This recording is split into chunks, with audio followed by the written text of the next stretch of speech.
Hello, good day all. အားလုံးပဲမင်္ဂလာပါမနေ့ကဗီဒီယိုလေးမှာပြောထားသလိုပေါ့နော်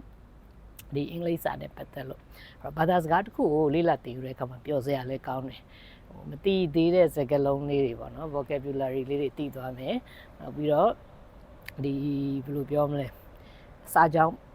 structure တိဆောက်ပုံသုံးမျိုးပုံလေးသိသွားမယ်structure တိဆောက်ပုံသိသွားတဲ့အခါကျတော့ကိုကဒီစကားလုံးတွေကိုသိနေပြီစာကြောင်းတိဆောက်ပုံတွေသိနေပြီဆိုရင်ကိုပြောချင်တဲ့အကြောင်းအရာတွေကိုပါဇက်ကနေဟိုတိတ်ပြီးတော့စဉ်းစားစရာမလိုပဲထွက်လာမှာပေါ့နော်အဲ့လိုမျိုးလေးဖြစ်စေချင်တာအဲ့လိုမျိုးလေးဖြစ်စေချင်အလွတ်ကျက်တာမျိုးမဟုတ်ဘူးပေါ့နော်ဟိုတယောက်နဲ့တယောက်ဒီအတွေးခေါ်တဲ့အယူဆတွေခံယူချက်တွေမတူကြဘူးလေမတူကြဘူးဆိုတော့တချို့ကကြတော့ဒီစာကြောင်းလေစိတ်မှာဆိုရင်ဘယ်လိုပြောရမလဲဟိုတယ်မှာဆိုဘယ်လိုပြောမလဲအဲ့လိုမျိုးကြီးအလွတ်ကြီးကြက်ထားစရာမလိုဘူးပေါ့နော်ဒါကိုယ့်အမြင်ပေါ့ကိုယ့်အမြင်အဲ့လိုအလွတ်ကြီးကြက်ထားစရာမလိုဘူးအဲ့လိုအလွတ်ကြက်ထားမဲ့အစားပေါ့နော်ဒီစာကြောင်းလေးတွေတိစောက်ပုံလေးတွေကိုကသိနေမယ်ဒီ verb ကိုသုံးမယ်ဆိုရင် do does ကိုသုံးမလားဒီ model verb ကိုသုံးပြီးတော့ can တို့ could တို့ will တို့เนาะအဲ့ဒါလေးတွေကိုသုံးပြီးတော့ဟိုဘယ်လိုတောင်းဆိုမလဲဘယ်လိုမေးခွန်းထုတ်မလဲဘယ်လိုအငင်းဝါချလေးတွေလုပ်မလဲเนาะနောက်ပြီး emissar ကကြတော့သူကလည်း auxiliary verb လည်းဖြစ်တယ် linking verb လည်းဖြစ်တယ်အဲ့တော့အဲ့ emissar ရဲ့နောက်မှာဘာတွေလိုက်တယ်လဲအဲ့တော့အဲ့ emissar တွေကိုသုံးပြီးတော့အငင်းဝါချပါเนาะ negative ကသူကထိုင်ရိုက်လုပ်လို့ရတယ်အဲ့တော့နောက်ကဟို emissar ရဲ့နောက်မှာ not ထည့်လိုက်ရင်ဒါအငင်းဝါချဖြစ်သွားမယ်အဲ့ဒီ emissar တွေကို subject ရဲ့ရှေ့စာကြောင်းထိပ်ဆုံးပို့လိုက်မေးခွန်းဖြစ်သွားတယ်ပေါ့နော်အဲ့ဒါလေးတွေကဒီ structure လေးတွေကိုသိသွားပြီရင်းနှီးသွားပြီဆိုရင်ဒီစကားပြောတဲ့အခါမှာပဲဖြစ်စေစာရေးတဲ့အခါမှာပဲဖြစ်စေကိုယ့်အတွက်ကအရင်လွယ်ကူသွားတယ်အဲ့လိုမျိုးလွယ်ကူသွားတဲ့အခါကျတော့ကိုယ်စကားပြောတဲ့အခါတို့ဒီစာရေးတဲ့ခါတော့မှကွာတိတ်ပြီးတော့စဉ်းစားစရာမလိုတော့အော်တိုသူနောက်ပိုင်းအဆင်ပြေသွားတယ်ပေါ့နော်စစချင်းမှာတော့လည်းအခက်ခဲလေးတော့ရှိမှာပေါ့လေ့ကျင့်ခန်းတော့လုပ်ရမယ်အဲ့တော့ practice make perfect အဲ့တော့လေ့ကျင့်မှကောင်းလာမှာလေဘယ်အရာမှမဆိုလေ့ကျင့်ရတယ်ဥပမာအကစားမှာပဲဖြစ်စေဒီဟိုစာလေ့လာတာမှာပဲဖြစ်စေအလုပ်မှာပဲဖြစ်စေဒီ practice to experience တော့လိုတာပေါ့နော်အဲ့တော့ကိုယ်မလုပ်ဘူးမပြောဘူးဆိုရင်တိုးတက်မှုကရှိလာမှာမဟုတ်တော့စာလေးဖတ်ပါရေးပါလေ့လာပါဒီစာကြောင်းလေးတွေကိုဘယ်လိုတိစောက်တယ်ဒီ subject ရဲ့နောက်မှာဒီ verb လိုက်တယ်အဲ့ verb နောက်မှာ object တို့ complement တို့ agreement တို့အဲ့ဒါလေးတွေကသိသွားမယ်နားလည်သွားမယ်အဲ့ဒါဆိုကိုယ့်တက်ကပို့ပြီးတော့လွယ်ကူသွားမယ်ပေါ့နော်အဲ့လိုမျိုးဖြစ်စေချင်တယ်အဲ့ဒါကြောင့်အဲ့ဒါလေးဒီစာကြောင်းတိစောက်ပုံလေးတွေကိုအဓိကထားတယ်အဲ့တော့ zone class မှာပေါ့နော် zone class မှာပြောတဲ့ခါကျတော့ကလေးတွေကပြောလဲဆိုတော့zone class လေးကိုနေ့တိုင်းလုပ်ပေးစေချင်တယ်ပေါ့တချို့ကဒီဘာသာစကားသင်ရတာသူကပြောတယ်အဲ့လိုဘာသာစကားသင်နေတဲ့အချိန်မှာကြာရင်တဲ့ဟိုအိမ်တတိရတာတို့ဟိုကျန်တဲ့ဟာတွေသူစိတ်ထဲမှာမရှိတော့ဘူးပေါ့ဒီထဲမှာ focus လုပ်ထားတော့ပေါ့နော်အဲ့လိုမျိုးဆိုဖြစ်နိုင်တော့လုပ်ပေးခြင်းတယ်ပေါ့နော်ဒါပေမဲ့အနည်းဆုံးတစ်ပတ်မှာ2ရက်သို့မဟုတ်3ရက်သို့မဟုတ်4ရက်ပေါ့နော်စူးစမ်းပြီးတော့လုပ်ပေးပါမယ်တချို့ရက်တွေမှာတော့တစ်ချိန်ပဲလုပ်ပေးနိုင်တယ်ပေါ့နော်တနားရက်အဲ့ဒါဆိုတော့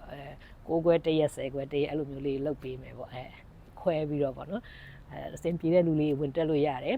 အခုကတော့ zone class ကဒီ grammar basic ဒီစာကြောင်းဒီစာပုံနဲ့ emissar ဒီ model verb to do တို့ကပြီးသွားပြီဆိုတော့အခုတို့ practice လေးပေါ့စာကြောင်းလေးဥမာဘယ်လိုပြောပေါ့နော်အသုံးပြုပုံလေးတွေနဲ့ practice လုပ်ခိုင်းတယ်တချို့ကစကားပြောလို့မရဘူးနားပဲထောင်ကြရတယ်ပေါ့နောက် listening လေးlaptop နဲ့ဆိုရင် listening လေးတို့နားထောင်မှုအစ9မိနစ်10မိနစ်ဖွင့်ပေးတယ်ပြီးတော့ဒီအတန်ပေါ့နော်အတန်နောက်ပိုင်းဒီဟိုအဆင်ပြေမဲ့ဟာလေးတွေရှာပြီးတော့ဒီလိုဗီဒီယိုလေးဖွင့်ပေးတာတို့practice လုပ်ပေးတာတို့အဲ့ဒါမျိုးလေးဆက်လုပ်သွားမယ်ပေါ့နော်ခုနပြောသလိုပေါ့နော်စာကြောင်းတိဆောက်ပေါ့အဲ့တော့ကိုကဒီ MSR ရဲ့အသုံးပြုပုံအဲ့တော့ positive ရဲ့ negative ရဲ့ question ရဲ့အနည်းဆုံး3မျိုးရသွားပြီဆိုရင်ဒါကိုစကားပြောတဲ့အခါမှာကိုယ့်အတွက်လွယ်ကူသွားပြီအဲ့ဒါကြောင့်ဒီဟိုလေ့ကျင့်ခန်းလေးတင်ပေးတယ်ပေါ့နော်မြန်မာလိုအဲ့တော့ subject verb emissar ပေါ့နောက်က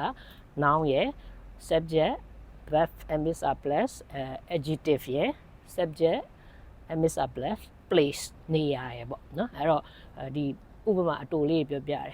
စာကြောင်း positive ဆိုဘယ်လိုလဲ negative ဆိုရင်ဘယ်လိုပြောမလဲ question ဆိုရင်ဘယ်လိုပြောမလဲအဲ့လိုမျိုးဆိုတော့ဟိုနည်းနည်းအမှားလေးတော့ရှိနေပေမဲ့မစိုးဘူးပေါ့နော်ဟိုတိုးတက်မှုလေးတော့တွေ့ရတယ်ပေါ့ အဲ့ဒါကဒါကွာဟိုလေ့ကျင့်ပါများအသုံးပြုပါများလာတဲ့ခါကျရင်နောက်ပိုင်းကျတော့ကိုယ့်အတွက်ကဒါလွယ်ကူသွားပြီအများကြီးစဉ်းစားစရာမလိုတော့အခုအဲ့ MS နဲ့ပတ်သက်တဲ့စာကြောင်းတိစောက်တာကိုဟိုတလောကဒီ positive ရယ် negative ရယ်အင်္ဂလိပ်လိုကနေမြန်မာလိုကနေအင်္ဂလိပ်လိုပေါ့နော်အဲ့လိုတင်ပေးထားတာလေးရှိတယ် negative တော့ဟိုပြီးတော့တော့ဖြစ်နေ negative နဲ့ပတ်သက်တဲ့လေ့ကျင့်ခန်းလေးထပ်တင်ပေးမယ်မြန်မာလိုပေးမယ်အောက်ကအင်္ဂလိပ်လိုရေးဒါအင်္ဂလိပ်လိုပေးမယ်မြန်မာလိုရေးနောက်တော့ this နဲ့ that အသုံးပြုပေါ့အဲ့မှာသူတို့နည်းနည်းလွဲတာလေးတွေ့ရတယ်this ကအများကြီးသူတို့က these ကိုရေးရမှာ this နဲ့ရေးကြတယ်လို့ that လည်းအဲ့လိုပဲပေါ့နော်အဲ့တော့ this ကကြတော့ e ကိုနဲ့အနားမှာရှိတဲ့ e အရာသို့မဟုတ် ed ပေါ့နော် that ကကြတော့အဝေးမှာနည်းနည်းလက်လှမ်းဝေးတယ်ထိုးပေါ့အဲ့လိုမျိုးတော့သူတို့ပြောပြတာအဲ့ this နဲ့ that က pronoun ဆိုလဲဟုတ်တယ် adjective ဆိုလဲဟုတ်တယ်အဲ့နှစ်ခုလုံးမှာပါတယ်ပေါ့အဲ့ဒါလေးတွေပြန်ပြီးတော့ဒီလေ့ကျင့်ခန်းလေးတွေမှာထည့်ပေးထားတယ်အဲ့နောက်ပြီးတော့ဒီ subject pronouns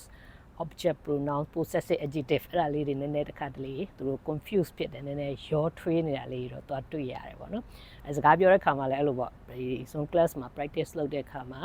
ဒီ MSR နဲ့ do test နဲ့တစ်ခါတလေကြာရင်ဟိုနည်းနည်းသူတို့ရောကျင်သေးတယ်ပေါ့ရောကျင်သေးတယ်ဆိုတော့လေ့ကျင့်ခန်းလေးများများလုပ်ကြပါတင်ပေးထားတဲ့ဒီ reading အတွက်ဟာလေးလည်း like ဖတ်ပြီးရင်ကိုကသူတို့ဒီစာကြောင်းလေးတွေကိုဘယ်လိုရေးတယ်လဲဘယ်လိုတိဆောက်တယ်လဲအဲ့ရနေကြည့်ပြီးတဲ့အခါမှာကိုကပြန်ပြီးတော့ချရေးဒီလိုပုံစံတခြားစကလုံးလေးနဲ့စကလုံးလေးကိုကတိုးပွားလာဖို့လိုတယ်ဆိုတော့ဒီစကလုံးကိုကဟိုစာကြောင်း2ကြောင်း3ကြောင်းလောက်ကိုချရေးကြည့်လိုက်တခြားအကြောင်းအရာလေးတွေချရေးကြည့်လိုက်တဲ့အခါကျတော့ကိုယ့်အတွက်ပို့ပြီးတော့မှတ်မိလွယ်တယ်မှတ်မိလွယ်မယ်နောက်ဒီ vocabulary ပေါ့နော်ဟိုပုံလေးတွေနဲ့စာလေးတွေလည်းစူးစမ်းပြီးတော့တင်ပေးမယ်ဟိုအဓိပ္ပာယ်လေးတွေပေါ့ကိုကဒီစကားလုံးတွေကျွယ်ဝနေတယ်သိနေတယ်ဆိုရင်ဟိုစကားပြောတဲ့ခါမှာပဲဖြစ်စေရေးတဲ့ခါမှာပဲဖြစ်စေကိုကဒီ structure တွေ pattern တွေကိုရင်းနှီးနေတယ်ဆိုကိုယ့်တက်ကဒါအသုံးပြုရတာအရင်လွယ်ကူသွားတယ်ပေါ့နော်ဟို by head just ဖို့လိုတယ်ဆိုတဲ့ဟာဒီ vocabulary တော့လိုတယ်နောက်ပြီးတော့ဒီ structure ပေါ့ဒီစာကြောင်းတိဆောက်ပုံလေးတွေကိုသိနေတယ်ဆိုရင်ဥပမာဒီနေရာထိုင်လို့ရမလားတို့ဟလားဟိုအိတ်တယ်ပေးရမလားတို့အဲ့ဒါတွေအလွတ်ချက်စရာမလိုတော့ဘူးဒီ model verb တွေဒီ verb to do တွေ auxiliary verb တွေအသုံးပြုပုံသိသွားပြီဆိုရင်ကိုကဒါ auto ပေါ့နော်နောက်ပိုင်းဟိုပြောတဲ့ခါမှာအဆင်ပြေချောမွေ့သွားမယ်ပေါ့နော်အဲ့လိုမျိုးဒါကိုယ့်ရဲ့ဟိုအမြင်ပေါ့ကိုယ့်ရဲ့အမြင်ကိုယ့်ရဲ့ယုံကြည်ချက်ပေါ့နော်အဲ့ဒါလေးပါပဲเนาะအဲ့ဒါကြောင့်ဒီစာကြောင်းဒီစာပုံ grammar လေးကိုပိုင်သွားပြီဆိုရင်အပြောမှာရောအရေးမှာရောနောက်ပိုင်းကိုယ့်အတွက်ကအဆင်ပြေလွယ်ကူလာတယ်အဲ့ဒါကြောင့်ဒီဟိုအသုံးပြုပုံစာကြောင်း structure เนาะပြီးရင်